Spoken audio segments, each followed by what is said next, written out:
আপনি দেখছেন news now, আমরা জানি কোনটা খবর।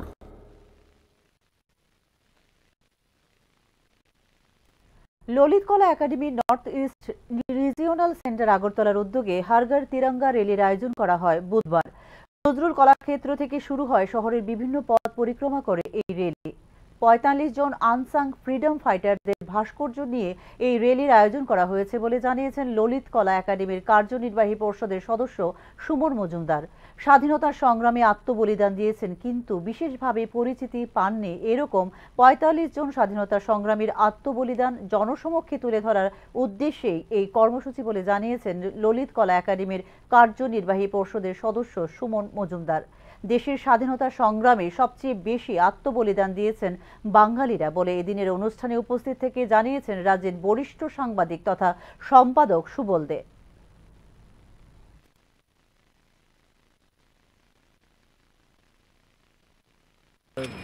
এই প্রোগ্রামটা মূল উদ্দেশ্য হচ্ছে আমরা একটি অনুষ্ঠান করেছিলাম আনসাং ফ্রিডম ফাইটারদের নিয়ে আমাদের ললিত কলা একাডেমিতে গত বছর। ওখানে আমরা ৪৫টি ভাস্কর্য নির্মাণ করি যারা উত্তর পূর্বাঞ্চলে ভারতের স্বাধীনতা আন্দোলনে বিশেষ ভূমিকা গ্রহণ করেছিলেন, কিন্তু তাদের সেই অর্থে এখানে আমরা নাম বা তাদের যোগদান আমরা জানতে পারি না।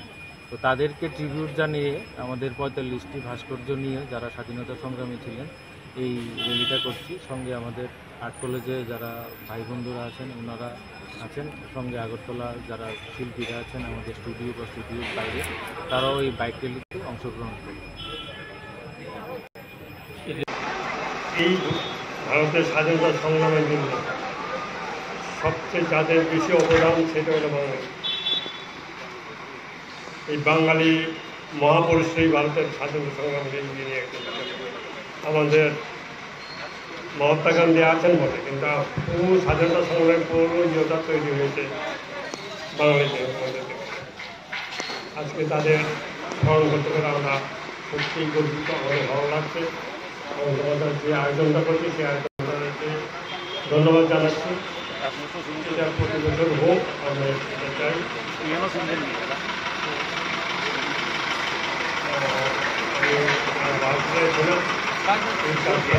সবাইকে ধন্যবাদ জানাচ্ছি। আমি নিজে হাঁটতে পারবো হাঁটতে পারলে নিজেই ছুটি হতাম, কিন্তু আমি হাঁটতে পারছি না। সবাইকে ধন্যবাদ, সবাই সুস্থ থাকুন।